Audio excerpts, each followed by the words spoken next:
Hi, this is Phil McCauley for Labour Business TV. Today, I'm very pleased to be joined by Peter Holbrook, Chief Executive of Social Enterprise UK. Peter, hi, how are you? I'm very well, thank you, Phil. Very nice to be speaking to you today. Well, thanks for joining me. Well, here we are, coming out of the eye of the pandemic into what may or may not be a second wave and all the calamitous events around the world. How have you been personally? How's it affected you and your family? So far, so good. I live by myself, so the contact with anyone outside of my own little bubble has been rare. And my folks, thankfully, have managed to avoid any kind of contamination or infection, so that's good. But it's still early days, really. So thank you. The sector, on the other hand, has been through what I can only describe as a bit of a tsunami, really. We're still working incredibly hard with huge demand to deal with our members' requests. We've got over 3,000 members in the UK, and I think we've spoken to nearly 1,000 of them directly to help them through the complex web of support that's out there, but also to help them kind of reposition their businesses and give them new ideas about how to survive. Well, that's a very important task that you fulfill, but let's begin by exploring why you personally found your way to social enterprise. What was your journey? What's your story? Well, by accident, as many things in life tend to be. I mean, I was, brought up in a very working class family in South London in Mitcham, and my parents' ambitions for me kind of were fulfilled when I got a job at Marks and Spencers in retail. I kind of did all right there and flourished and enjoyed it to a degree, at least for a couple of years. And I kind of enjoyed the contact with the people.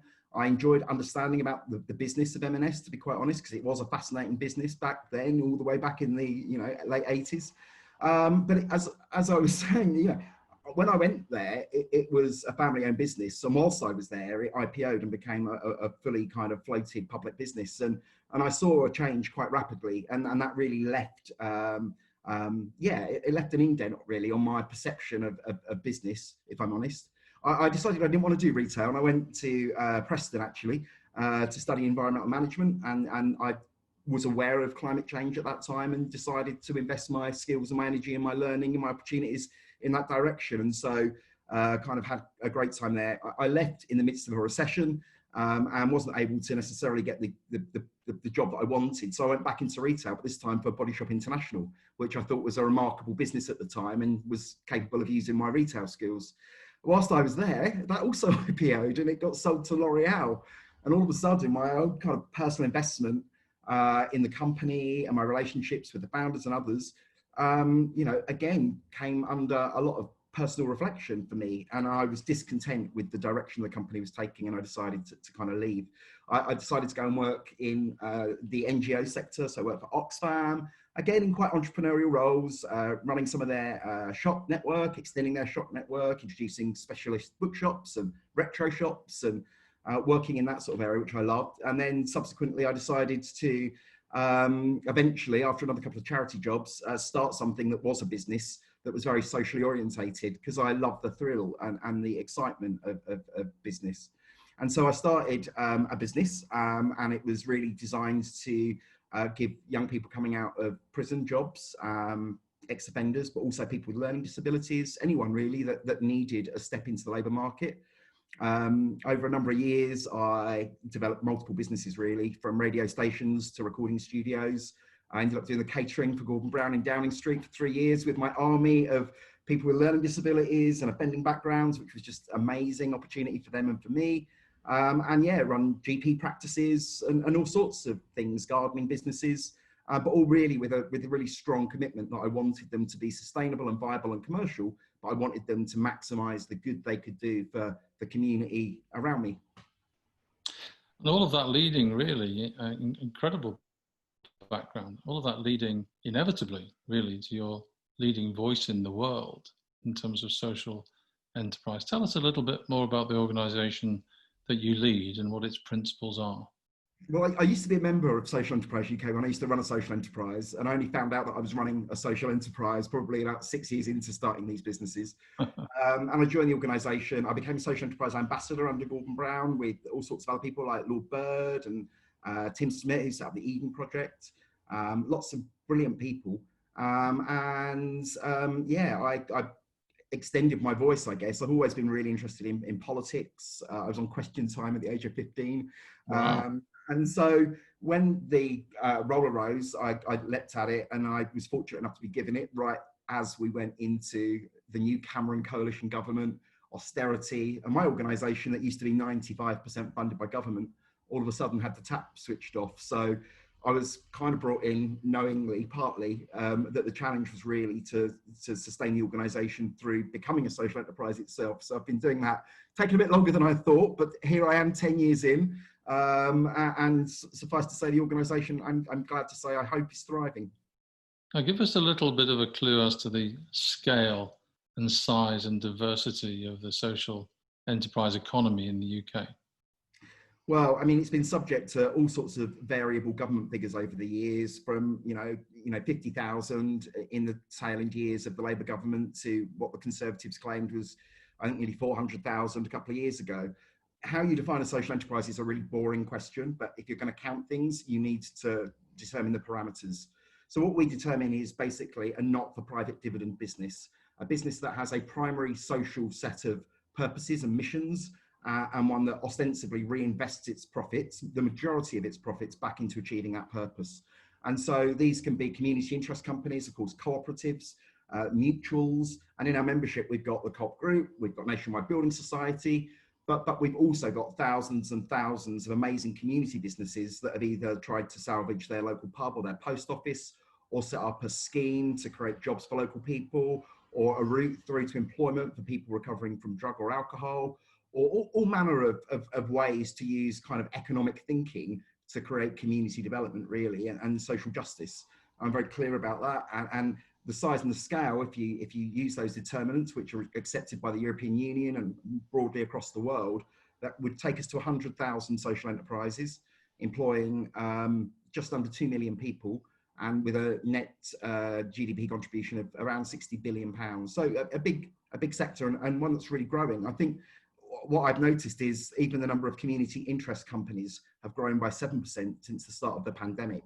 So this is a vibrant sector, and also it operates at reasonable scale. People's Energy is a community interest company, will turn over 200 million this year. The largest provider of leisure services in the country, GLL, trading under the term Better Leisure, is a cooperative, a social enterprise co-op.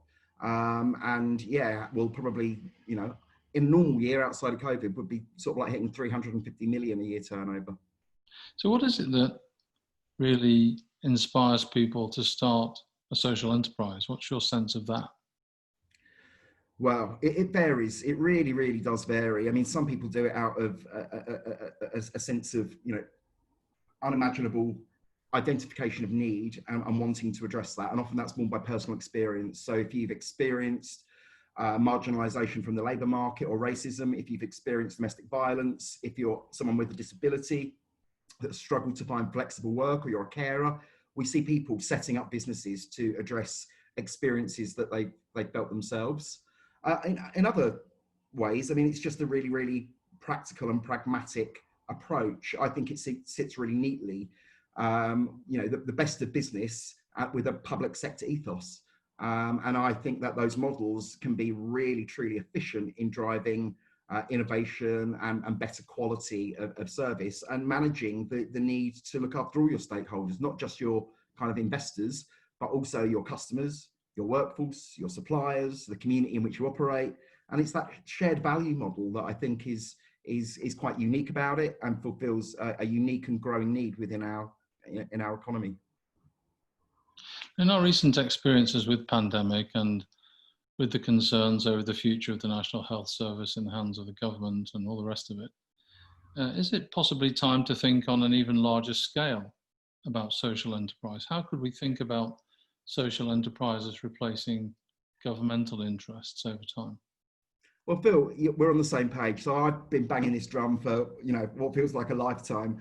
I really genuinely believe that social enterprise must be the future of business. And that isn't to say that all businesses have to become a social enterprise, but this notion that we can do economic thinking over here and address social and environmental thinking over there is simply not effective.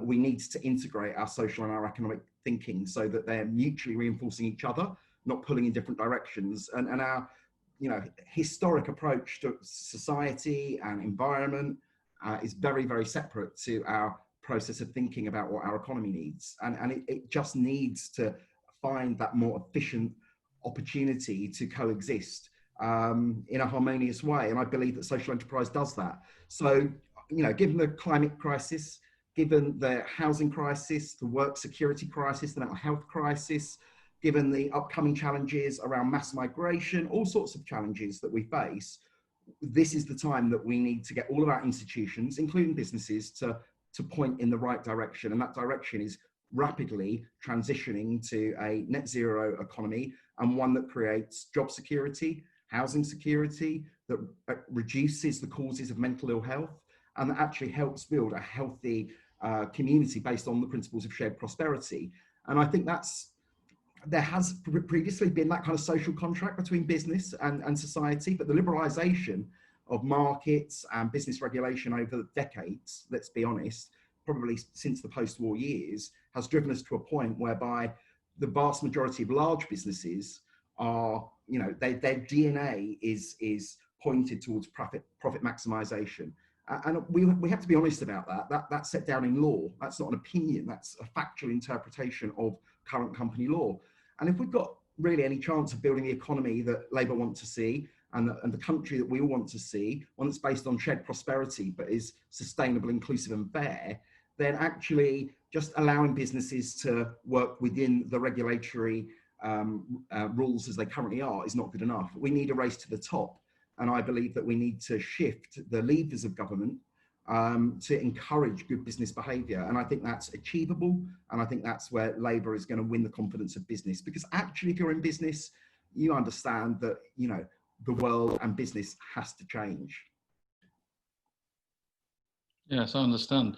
Now, you've made some great strides in terms of diversity and equality as you look at the framework around social enterprise in the UK. Tell me, why is it so much more successful in terms of the mix on equality and different backgrounds than standard enterprise? It seems to be the case, looking at your numbers, that it's a very attractive area. Is it because of that kind of marginalization and the direct feeling of taking action yourself? Well, I think the very nature of profit maximizing businesses do play to a kind of masculinity, competitive masculinity, which I think you don't find in most social enterprises.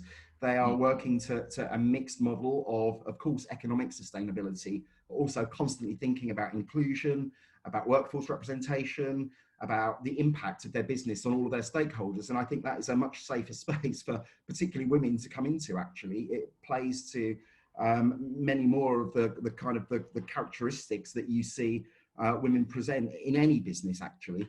I also think that this is a safe space for a lot of kind of marginalized people to move into, because it's very, very difficult to start a business, even a web-based business without any capital. And actually, social enterprise provides a pathway of support, mutuality, that makes the creation of a social business much more likely to succeed, particularly if that founder is from a more disadvantaged background, be that because of their kind of socio-economic background, their educational background, or because of their ethnicity.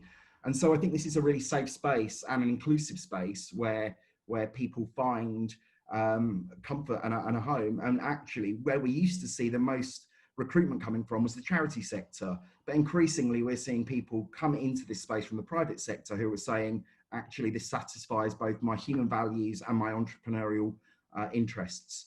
And so we are seeing those shifts. I think 13% of all social enterprises are led by Black or Asian people. It's not quite where I would want it to be, but it's much, much healthier than any other sector, healthier than small business, large business, charity sector. Women, 40% of businesses are run by women. If you look at the inclusion of disabled people on boards, the information is quite compelling. Now, these are businesses that operate in a market, and so they are constrained by the limitations of the market. And if we're really going to change the shape and nature of our economy, we don't just need more social enterprises. We actually need labour to grab some of the thorny issues which people are a bit, cautious around, which is things like tax, business regulation, market regulation and reform. And we need to, use the levers that we have to drive a business evolution rather than come in and create some sort of fear of a business revolution. So let's just imagine for a minute, here you are around the meeting table with Keir Starmer, the new leader of the Labour Party, and Annalise Dodds, the new Shadow Chancellor. What are your key messages for them? What do they need to be thinking about on a proper scale in terms of their policy development and inclusion of social enterprise model in their proper economic plans? Well, I want them to recognise, first of all, that social enterprises are in fact businesses. And just because they are committed to creating social benefit and public good does not push them in the same category as the voluntary sector. And I've got great respect for my colleagues in the voluntary sector, but it's a very different conversation. Secondly, I think there are very simple things that government can do to use the levers of government to start nudging business in the right direction. I think we're all aware that Labour has always been cautious about the reaction it gets from business. And that's because business fears uncertainty, and some of the ideas that emerge feel radical and create that level of uncertainty. Actually, if we take a more transitionary approach, and we use things like the rates of corporation tax to incentivize good businesses that demonstrate, a genuine public benefit, that are genuinely serving a need, that operate openly and transparently and report their impact honestly, then I think we can start saying, actually, we can distinguish between what we consider to be a responsible business and a business that we want to back, and a business that is going to have to pay that higher rate of corporation tax based on its lack of social progress, if you like. And it's for those businesses then to choose which category they might move into. And if you look at the work of the Behavioural Insights Unit that was part of government and is now actually running as an independent, but if you look at their work, nudge theory also works for business, and actually is probably more appropriate for business that is always nervous and edgy about change than it does for the population at large. And so using things like the tax, levers, national insurance, we should not treat business as a homogenous single entity that is treated in exactly the same way. We tend to distinguish business maybe on size, but that isn't good enough. There's plenty of really, really terrible small businesses out there, and there are some actually really quite good big businesses out there. So rather than, start to celebrate businesses by their size, let's celebrate businesses by their impact and actually create a whole plethora of incentives to move them along in that direction. The other thing that I would kind of reference is, changing company law. I think you could leave existing businesses as they are potentially, but say all new incorporations must make a commitment to zero carbon emissions by 2030. I think it's appropriate to show some leadership, as the Labour Party did when it came to the equalisation of gender pay all those years back, told it was going to create a catastrophe and a mass exodus of jobs. Actually, we led the world in that, and this is our opportunity to once again lead the world in transitioning our economy to the best that it can become. And that isn't just about net zero, that is also about genuine inclusion, representation, encouraging greater democracy within the workplace, whilst not necessarily limiting or stifling business, but encouraging it and incentivizing it to do the right thing. People are really scared about touching tax or touching business regulation because it's a hiding to nothing. But what we need here is genuine leadership, and I think Ed gets that. I've met Ed many times. I know Annalise gets that. I'm yet to meet Steer, but I'm hoping that's not far away. I'm sure that can be arranged. And finally, what's your message to young people who are coming out of their education? They may have been to university or college, or they may have left school for other economic reasons. But what's your message to them if they come to the realization that they want their business career to be a social enterprise, to have these values that you adhere to? What's their first step? What do they need to be thinking about doing? What's their way forward? Well, they need to think about, actually, the first thing in any business is, what's your product, what's your market, what's your price, And you can't be a social business. You can't be any business without getting those things right first and foremost. So understanding your market, understanding your customer, and making sure that you've got a well thought out approach. Social enterprises are businesses. But secondly, thinking about how that business can then be adapted to create more good in the world is actually a thrilling, journey to go on. And I really want to make this point because it's so important. All of my learning says that social enterprises are better businesses, full stop. There is not some sort of moral additional burden that you have to carry. I find that as a social business, people resonate with my mission, that our suppliers give us preferential terms. We're able to apply for grants that we might not otherwise get, particularly if we're employing people from disadvantaged backgrounds. We get customer loyalty. We can even potentially, borrow at preferential rates of interest because of our social impact. So the world is beginning to move, not fast enough, but it is beginning to move. The signs are there that this is going to be the model and the future of business, and that you will thrive and succeed better if you are a good business rather than you are a simply profitable business. Peter, thank you very much for your time today. Good luck in the future, and we hope to join you again soon. Well, I hope to join you if you're in the Dordogne. Cheers for now. Bye. Thanks very much.